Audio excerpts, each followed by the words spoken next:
होगा मेरे प्रभु करा रहे हैं। मेरे पास जो भी है वो प्रभु का है। प्रभु के सिवा मेरा कोई नहीं है। मैं कुछ नहीं हूं। मैं क्या हूं? कुछ नहीं हूं, प्रभु का हूं। न ज्ञानी हूं, हां, न विद्वान हूं, न कर्मकांडी हूं। मैं प्रभु का, मैं अपनी प्रियाजू का हूं। मान्यता से सारी मान्यताएं काट दो, ज्यादा झंझट करने की जरूरत नहीं। साधन काल में साधक को कुछ अनुभव तो होता नहीं, होता है अगर मैं प्रभु का हूं, प्रभु के लिए सब, तो गंदी बातें क्यों हो रही, ये जलन क्यों हो रही, ये अशांति क्यों हो रही, घबराहट क्यों हो रही, भय क्यों हो रहा है? केवल कहने से हो जाएगा मैं प्रभु का हूं, ये सब प्रभु के द्वारा हो रहा है? कह तो रहा हूं, रोज कह रहा हूं, पर बहुत परेशान हूं। स्पष्ट वर्णन कह रहे हैं। अनुभव ना होने पर भी तुम्हारा संसार बंधन कट चुका है। जैसे एक बहुत बड़ा वृक्ष हो, पुराना, और आंधी से जड़ से उखड़ जाए, उखड़ गया है, बड़ी बड़ी जड़ें हैं, पर कुछ छोटी अभी ऐसे नीचे से, पूरा नहीं उखड़ पाया, गिर गया है, अब उसकी सत्ता नहीं रह रही, पर वो थोड़ा थोड़ा नीचे जमीन से आधा से ऊपर दिखाई दे रहा, नीचे की छोटी जड़ें ऐसे लगी हुई हैं, उससे वो हरा भरा महीनों दिखाई देगा, तो आपको लगेगा वृक्ष जिंदा। नहीं नहीं, जहां आप उठाओगे खत्म हो गया। ऐसे ही हम कह तो रहे कि प्रभु का सब कुछ है, प्रभु ही सब करते हैं, तो कुछ जड़ें थोड़ी थोड़ी लगी हुई हैं। जैसे आप ये ग्रंथ किसी को दे दें, वो पढ़ रहा है, तो आपको देखते हैं, मैंने इसे दिया था, ये ग्रंथ मैंने दिया था, हम तुमको इसे जमीन में रखने को नहीं दिया, संभाल के केवल पढ़ो, दूसरे को नहीं दे सकते। मैंने दे दिया है, पर अधिकार मेरा है। यही बेवकूफी हमारे को क्लेश दे रही, अशांति दे रही है। प्रियाजू का, प्रियाजू का अधिकार नहीं, इसमें अधिकार मेरा है। समझ लीजिए आप अपने घर प्रियाजू का, संपत्ति प्रियाजू की, मैं प्रियाजू का, सब कुछ प्रियाजू का, पर अधिकार मेरा। अगर प्रियाजू ने ये वस्तु ऐसे इधर से इधर कर दी, तो आपके भजन का, आपके समर्पण का यही फल। मैं चाहता था ये यहां रखी जाए, यहीं रखी जाए, यहीं रखी जाए, तो आप क्या कर रहे हो? प्रियाजू को अपनी सेवा में ले रहे हो, या आप प्रियाजू की सेवा में जा रहे हो? अभी आप अपना ही तो अधिकार जमा रहे हो। देख लो, ऐसा ही समर्पण है, ऐसा ही समर्पण है। गुरुजी, न कोई माता न पिता, आप। जरा सी कोई बात, वो आप हमारी अनुकूलता के लिए आप थे, प्रतिकूलता के लिए आप नहीं थे। हमने आपको समर्पण इसलिए समर्पण किया, प्रतिकूलता कैसे दे दी? यही हमारी शिकायत प्रियाजू से। क्या समर्पण है? हमें रोग हो गया, हमें कष्ट हो रहा है, हमारा अपमान हो रहा है, हमारी निंदा हो रही है, ऐसा हो वैसा। अब तुम्हारा क्या बचा भाई? वो छोटी छोटी जो जड़ें हैं उनको भी उखाड़ दो। यद्यपि शरणागति से, इस भावना से, मेरा कुछ नहीं, मैं कुछ नहीं कर रहा, प्रियाजू सब करवा रहे, जैसे जो भी वास्तविक नहीं कर रहे आप। ना आप सत कर रहे हो, ना आप असत कर रहे हो, ना अच्छे कर्म कर रहे हो, ना बुरे कर्म कर रहे हो। समझना हमारी बात। आपने अच्छे बुरे कर्मों के आरोप को अपने में मान लिया है, उसी का आपको दंड मिल रहा है। और जिस दिन आप इस कर्ता भाव को श्री जी के चरणों में समर्पित कर देंगे, तो बुरे कर्म होंगे ही नहीं। इसकी पहचान है। जैसे लोग कहते प्रभु की सत्ता के बिना पत्ता नहीं हिलता, तो हमसे जो कुकर्म आचरण हो रहे हैं प्रभु ही करवा रहे हैं। हाँ, उन प्रभु को तुम जान नहीं पा रहे हो कौन करवा रहे हैं। उन प्रभु का हम परिचय बताते हैं, उनका नाम है अहंकार। जिन प्रभु को तुम आरोपित कर रहे हो कि वो कुकर्म आचरण करवा रहे हैं, हाँ ठीक है, उनके बिना सत्ता के पत्ता नहीं हिलता। तो ये जो सत्ता आपने स्वीकार कर रखी, वो श्री कृष्ण की नहीं, वो अहंकार की स्वीकार कर रखी है। मैं ये करता, मैं। आप हटा दो इसको। बुरे कर्म स्वाभाविक उससे नहीं होंगे, स्वाभाविक संकल्प नहीं हो, क्योंकि करता ही नहीं रहा तो होगा कैसे? अब भागवतिक अपने आप होंगे, बिना संकल्प के होंगे और ऐसे महान होंगे कि आपका मंगल, जगत का मंगल स्वाभाविक होगा। जैसे वृक्ष कुछ नहीं करता, लेकिन उसके द्वारा जगत मंगल स्वाभाविक होता रहता है। आने वाले को छाया, फल, फूल, पत्ते, लकड़ी जो चाहे ले ले, उसके द्वारा किसी का अहित नहीं होता। नदियां किसी का अहित नहीं कर रही। ऐसे संत का जो भगवत चरणारविंद में आसक्त है, वो करता नहीं किसी का मंगल, उसे स्वाभाविक मंगल होता है। पुष्प की खुशबू स्वाभाविक प्रकृति में सुगंध फैला देती है, उसको प्रचार प्रसार नहीं करना होता। ये अहंकार, ये करना है, ये नहीं करना है, ये दोनों क्रियाएं ही हैं। करना भी और नहीं करना भी, दोनों क्रियाएं। जो महापुरुष होते हैं वो इन दोनों से अलग होते हैं। जो करना हो करा लेना, जो नहीं करना है वो ना करवाना। कितना आनंद है, अभी आनंद है।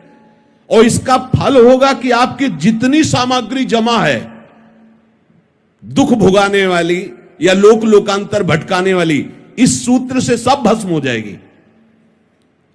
और जो नवीन है वो क्योंकि वो सब इनके पर चतुराई से नहीं, वो चतुर शिरोमणि है। कई बार सुनाया सत्संग में, एक ब्राह्मण बड़े विद्वान, शास्त्र के ज्ञाता, जैसे आप ही सत्संग सुन रहे हो, उनकी सत्ता के बिना पत्ता नहीं हिलता। तो जो हमने दुराचार किया, गोविंद आपने कराया भोगो। अच्छा किया मैंने किया, बुरा किया गोविंद ने किया। और जबकि शुरुआत होती है कि अच्छा किया तो आपने, बुरा किया तो ये मेरा कोई अहंकार है, मेरी कोई वासना है। वो सच्ची बात है, सच्ची बात है। कोई न कोई अहम आप बचाए रखे हो, उसी से हो रहा है। चाह किसको पैदा हो रही? न स्वरूप में चाह है, न प्रभु में चाह है। तो ये जो चाह पैदा हो रही है देहाभिमान में है। देहाभिमान नहीं होगा तो चाह नाम की वस्तु नहीं होगी। बहुत सुंदर उन्होंने उपवन लगाया था, बगीचा, सुंदर बावड़ी, कुआं आदि। बैठे हुए थे, एक गाय अंदर आ गई और घास चरते हुए, कई फूल के पौधे भी है। यद्यपि उनका मारने का उद्देश्य नहीं था, उन्होंने से एक ईंट उठाई, ऐसे कंकड़, और भगाने के उद्देश्य सीधे उसके मस्तक पर लगी और गिरी, मर गई। गौ हत्या प्रकट हुई। वो तपस्वी थे और विद्वान भी थे। गौ हत्या ने कहा, हमें स्वीकार कीजिए, अभी आपने बहुत बड़ा अपराध कर दिया। तो नहीं, हत्या तो मैंने नहीं की। हाथों में देवराज इंद्र का वास है, अलग अलग शरीर के अंगों में देवताओं का वास है। तो ये हाथ के द्वारा कंकड़ उठा के मारा जाना, ये देवराज इंद्र का है। और ये ब्रह्म हत्या, गौ हत्या उन्हीं के पास, देवराज इंद्र के पास गौ हत्या गई और कहा मुझे स्वीकार करो। तो उनका कब अपराध हुआ है शाम से? तो उनका ब्राह्मण देवता ने ऐसा कि हाथ में देवराज इंद्र का वास है। उन्होंने एक धनी मानी पुरुष के रूप में गए, फल फूल भेंट करी, प्रणाम किया, पंडित जी कितना सुंदर बगीचा, किसने लगाया? मैंने, ये सब मैंने 10वें वर्ष से पानी लगा के, खाद लगा, सींच के ऐसा बगीचा प्रशंसनीय। कुआं भी बहुत सुंदर निर्माण किया है। किसने? मैंने। ये गौ हत्या किसने की? गौ हत्या से कहा चढ़ो इसको, बहुत विद्वान। हमारी दशा कुछ पंडित जी वाली है। नहीं, बुरा आचरण हुआ भगवान ही कराते हैं, सही आचरण हुआ पोस्टर में लिखवा दिया। नहीं चलेगा, नहीं चतुरई, चतुर शिरोमणि से नहीं चलने वाली।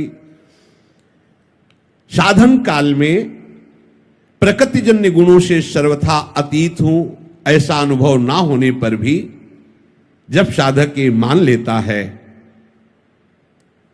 कि मैं प्रभु का हूं, अब मेरा सारा भार प्रभु के ऊपर है, प्रभु मुझे जैसे चलाना चाहे वैसे चलावें। यद्यपि अभी समर्पण नहीं हुआ, ये समर्पण की भावना बन रही, तो हमारे अंदर जो संकल्प विकल्प है वो बंद नहीं होंगे। ध्यान रखना, हमारे अंदर चाह का जो क्रम है वो बंद नहीं होगा। हमारे अंदर जो संसारिकता वो बंद नहीं हो जाएगी। अच्छे से समझना। पर सही बात आगे लिखा है, सही बात यह है कि ये मान्यता तुम्हें मुक्त करके ही छोड़ेगी। देखो, डरना नहीं है। ये जो प्रवाह चल रहा है, जैसे कई किलोमीटर से धारा आ रही हो और पीछे पानी रोक दिया गया हो तो वहां रोकते ही पानी यहां थोड़ी बंद हो जाएगा, थोड़ा समय लगेगा, वो पानी निकलते निकलते फिर खत्म हो जाएगा। ऐसे ही सृष्टि चक्र में कामना वासना का प्रवाह चल रहा है। अब इसको हमने सही मान्यता के द्वारा रोक दिया, प्रवाह को। मैं नहीं करता हूं, ये शरीर, ये मन बुद्धि बहुत सूक्ष्मता से देखो, सब प्रभु के हाथ में है, तुम्हारे हाथ में नहीं। सब कोई चाहता है ऐसा सुंदर रूप हो कि सामने वाला देख के मोहित हो जाए, पर ऐसे क्यों हो? क्योंकि तुम्हारी चाह के अनुसार थोड़ी सब हो जाएगा। सब चाहते हैं कि सर्वांग सुंदर, स्वस्थ, अजर, अमर, सब भोग हमें ही मिल जाए, सबका स्वामी मैं बनूं, ऐसा तुम्हारी चाह से थोड़ी हो रहा है। देख लो, जब तुम्हारी चाह से कुछ हो ले रहा है तो चाह क्यों करके फंस रहे हो? ऐसे हो जाओ। पर अज्ञान के कारण पूरा संसार इसी में लगा हुआ है, पूरा संसार वह भटके जा रहा है, दौड़े जा रहा है। अब आपने उस प्रवाह को रोका, बिल्कुल सच्ची से समझ लेना। अगर ये बात हृदय में बैठा लोगे तो आज ही मान लो कि अब तुम्हारा फाइनल ठीक हो गया। आगे आपको अनुभव में, अभी अनुभव नहीं है, धारा है रुक गई है, पर प्रवाह वो अभी धीरे धीरे धीरे, जब वो जहां से रुका वहां से यहां तक का जब पानी निकल जाएगा तो आपको अपने आप दिखाई दे देगा रुक गया। पर वो तत्काल की और एकदम दिखाई दे कि निर्वासनिक हो, ऐसा नहीं है। हमारे अंदर वासनाओं का प्रवाह हो रहा है, हमें अच्छा बुरा भी लग रहा है, कामनाएं भी हैं, पर हम अभी जीवन मुक्त हो सकते हैं। बिगड़ी जन्म अनेक की अब ही सुधरे आज हो, समझना इस बात को। क्या? प्रभु के सिवा मेरा कोई नहीं। मान लीजिए प्रभु, हे प्रभु आप मान लीजिए कि प्रभु के सिवा आपका कोई नहीं है। अंदर से देखिए, आप अपने जीवन का अधिकार केवल प्रभु को दीजिए। अब वो हमारी प्रशंसा करवाएं, निंदा करवाएं, हमें ऊंचे बैठाएं, नीचे बैठा लें, स्वस्थ रखें, अस्वस्थ रखें, कामना युक्त रखें या निष्काम रखें, आपका प्रश्न खत्म हो जाना चाहिए। बिल्कुल एकदम अभी वृंदावन धाम में बैठे हुए चर्चा हो रही, इसमें संशय करने की जरूरत नहीं। बिल्कुल आप योगक्षेमम भाव में हम तेषाम हम समुद्धरता अहम तो हम सर्व पापेभ्यो मोक्षयिष्यामि मा शुचा। ये हम नहीं कह रहे हैं, वो कह रहे हैं जिन्होंने सृष्टि सर्वधर्मान परित्यज्य माम एकम शरणम व्रज अहम त्वाम सर्व पापेभ्यो मोक्षयिष्यामि मा, मैं तुम्हें निष्पाप करूंगा, करूं सत्य ते साध, मैं तुम्हें साधु बनाऊं। काहे को बोझा लिए घूम रहे हो? ऐसे दारी भार पे भार परम धन राधा नाम। निश्चय करो, मेरे शरीर का, मेरे अंतःकरण का, मेरे स्वभाव का अधिकार केवल प्रियाजू को है। बस ये तीनों शरीर, तीनों शरीर तन वांग मनोभीर अमलई, फिर सोहम तवयु, बिल्कुल सिद्ध सिद्धांत। इसलिए हम रुक रहे, धैर्य पूर्वक विचार करो किसका अधिकार तुम्हारे ऊपर है। बहुत से अधिकारी निकल पड़ेंगे, सब अधिकारियों को नोटिस दे दीजिए कि बहुत बड़े अधिकारी के हाथ में हमारा मकान दुकान सब समर्पित हो गया, तुम्हारा काम खत्म। पर ये केवल बातें हैं, बातों से क्या। जब सखी बातों से प्रीति नहीं उपजती, प्राण देना पड़ता है, समर्पण करना। आप निश्चय करो कि मेरे जीवन का अधिकार केवल एकमात्र हरि गुरु चरणों में, बस किसी का अधिकार नहीं। इसी में फेल हो जाओगे। 100 में 1-2 लाइन के इस पार आएंगे, नहीं पीछे हो जाएंगे। जो कहो हरिवंश रस बिरलो समझनहार, एक दोई जो पाइए खोजिए सब संसार। हरिवंश गोसाई भजन की सकृत माने बिरला को रीत जानी है। उन बिरले में आप सब हो। कितनी सृष्टि है, कितने बैठे हो ऐसे, इतने हो, कितनी सृष्टि है। आप सब बिरले हो, आप सबका आखिरी जन्म है। आप सबको प्रियाजू ने चयन कर लिया है आप अपनी तरफ से तैयारी कर लीजिए। आज ही अभी ही आप भार रहित हो जाएंगे यदि बात स्वीकार कर लेंगे। मेरे जीवन का संपूर्ण अधिकार मेरी प्रियाजू को है। प्रियाजू की इच्छा के बिना अब मेरी कोई इच्छा नहीं। अब मारो या तारो कहें हम क्या। जब दिल ही दे दिया तो दिल की बात दिलवर जाने। अब दूसरे से कहने की क्या जरूरत है। दूसरे का अधिकार ही नहीं है, प्रियाजू का अधिकार। आप बैठा लिए इस बात को हृदय में, है ऐसा? नहीं हो तो कर लीजिए, नहीं तो एक कर्मजाल इतना बड़ा है कि हमारे पास काटने के लिए विवेक नहीं इतना। उसको भस्म कर दिया जाएगा, काटा नहीं जाएगा, पूरा का पूरा भस्म कर देंगे। एक सूत्र केवल, बिगड़ी जन्म अनेक किया वही सुधरे आज। समझो, आज अभी सुधरने की बात कह रहे तो क्या हो जाएगा? मैं प्रभु का हूं इतना मान लेने से अभी आप सिद्ध हो जाओगे क्या? नहीं, वो प्रवाह खत्म हो गया, वो बांध लग गया। अब धीरे से आपको समझ में आ जाएगा कि वो प्रवाह खत्म होता चला जा रहा है। कुछ भी मैं किंचन मात्र भी कुछ नहीं, जो कुछ मेरी प्रिया। हो सकता है कि आपके द्वारा आचरण गलत हो जाए, चिंतन गलत हो जाए, राग द्वेषात्मक वृत्ति भी दिखाई देगी, पर अब उसकी सत्ता नहीं रह गई। अब उसकी सत्ता नहीं रह गई। वो वासना भी, इच्छा भी दिखाई देगी, अब उसकी सत्ता नहीं रह गई। धैर्य पूर्वक समझ लीजिए। इनके मन में वासना चल रही, आपको क्या परेशानी है? तो आपने अपने को उनको दे दिया, वो वासना चलावे या उपासना, आपको क्या परेशानी? मेरी प्रियाजू अब जोई प्यारो करे सोई मोही। लेकिन ऐसा प्यारो करे तो मोही भावे, और ऐसा करे तो ना भावे। ऐसा तो नहीं लिखा ना, फिर आप क्यों करते हो?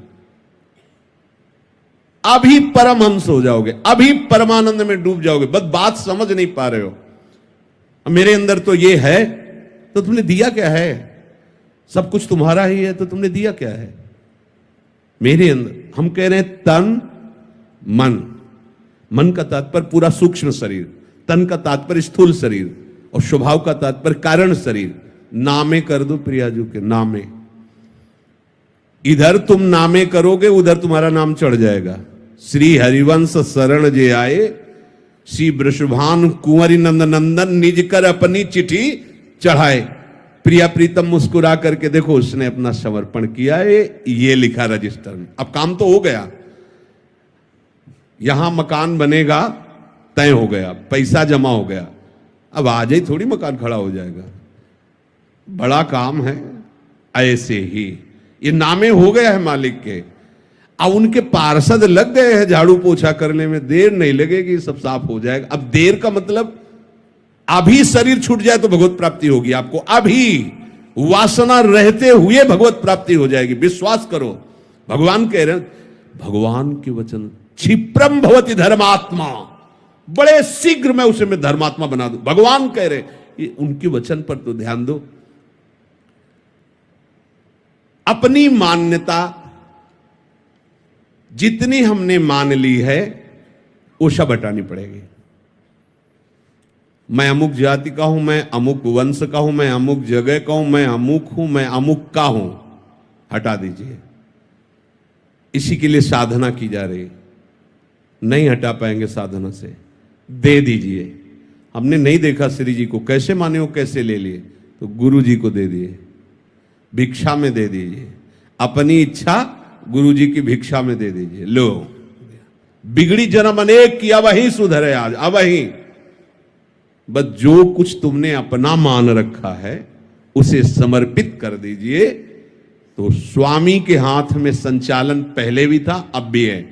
अहंकार के कारण तुम दुर्गति को प्राप्त हो रहे थे, अब कुछ नहीं होने वाला। अब तुम्हारा कहीं बाल बाका नहीं होने वाला, क्योंकि तुम्हारा कुछ बचा ही नहीं है। तुम्हारा जहां समर्पण हुआ कि तुम्हें उस समर्पण का फल मिलेगा, नित्य निरंतर भगवत प्रीति का वर्धन। पर यह बात सुनने में अच्छी लगती है? जब ये बात आ जाएगी कि आपका सब कुछ है, और इसके बाद जब आपके सामने प्रतिकूलता आएगी तो स्वामी के ऊपर ही भौं चढ़ेगी। उससे तो प्रेम से बात करते हैं, हमारी तरफ तो देखते भी नहीं है। हमने इनके लिए जीवन समर्पित कर दिया, भाई जी ने एक उसमें लिखा था कि आप भरी सभा में नए आगंतुक को गले लगाएं और मुझे बार बार तिरस्कार करें और प्रताड़ना दें तो भी मैं आपकी तरफ ही देखूंगी, मैं किसी और की तरफ आप देखिए किसी और की तरफ, मेरा शासन आप पर नहीं है, पर ये मेरी आंखें आप किसी और किसी को नहीं देख सकती। समर्पण इस कोटि का अगर हमारा समर्पण है तो फिर हमारे अंदर क्यों म्यों प्रश्न उत्तर नाना प्रकार का ये प्रपंच सीधे भगवत प्राप्ति का मार्ग है। तनुवांग मनोभीर अमलई सोहम तवई वासिता। अगर अमलई पहले आ जाता तो थोड़ा विचार करने की बात थी। तनुवांग मनोभीर ये समर्पित करो तो अमलई अपने आप हो जाओगे, और सोहम तवई वासिता हमारा संबंध तो पहले से ही है प्रभु से, प्रियालाल से, कोई नया संबंध थोड़ी है, जो है उसी की स्मृति जागृत हो जाती है। तो सोहम तवई वासिता ये स्मृति जागृत हो जाती है, ये कोई संबंध होता नहीं है, ये दृढ़ है पहले से। हमारा प्रियालाल का संबंध पहले से है, अब भी है, आगे भी रहेगा, पर हम उस संबंध का विस्मरण करके नए नए संबंध मान लिए। उन नए नए संबंधों की मान्यता को पुनः समर्पित कर दो तो जो है